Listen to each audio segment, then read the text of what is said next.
birinchi navbatda albatta futbolni faoliyatim uzoq yillar davomida futbolchi bo'lib faoliyat yuritgan bo'lsam, bu ham o'ziga yarasha qiyinchilik bo'lgan. Chunki bu professional sport jismoniy yuklamalar, iroda tabiiyki kerakli bo'ladi va har doim intilish bilan yashash to'g'ri keladi va murabbiy bo'lgandan keyin albatta bu yana ham qiyinlashdi. Murabbiy shtabi, tashqari doktor, massaj hammasiga javobgar va ish ko'p.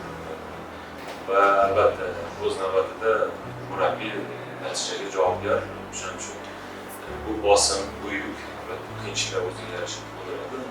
Unga qaramasdan zavqli taraflari ham bor. Endi katta sport bu albatta katta natijalar deymiz-ku, lekin katta yo'qotishlar, katta travmalar, katta qiyinchiliklar ham endi qiyinchiliksiz ishni o'zi yo'q deb o'ylayman bu dunyoda.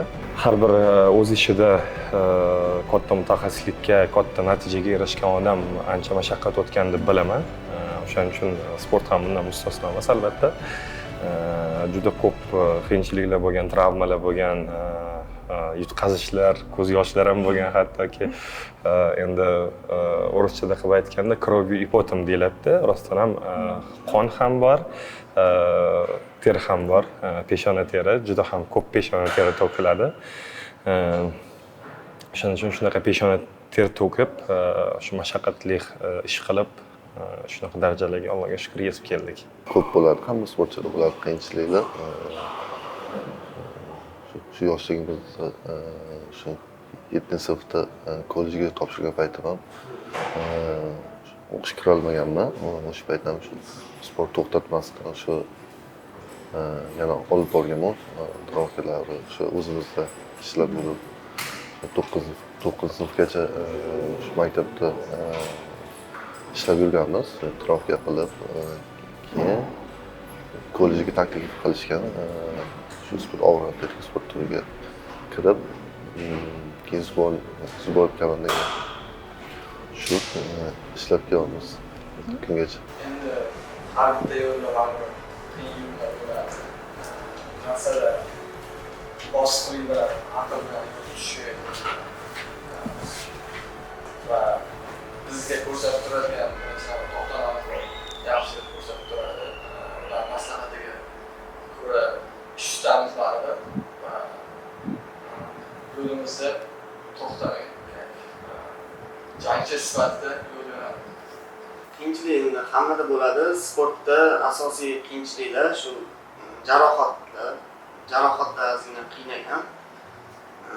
Ko'p jarohatlar olganman. Shu yoshligimda ham oyoqlasini asosiy qiyinchiliklar shular bo'lgan. Qolgan tarafdan shu ota-onam, akam har doim yonimda bo'lib yordam berishgan. Unaqa Allohga shukr qiyinchiliklar siz katta bo'ldik. Qiyinchiliklar unaqa bo'lmagan. Shu bitta qiyinchilik faqat shu uyimizdan uzoqda bo'lganmiz. 9 yoshimda Toshkentga kelgan bo'lsam, shu ota mehri, ona mehri, shu uydagilar uzoqlariga faqat shu bitta qiyinchilik bo'lgan. Boshqa chiqib qiyinchilik bo'lmagan.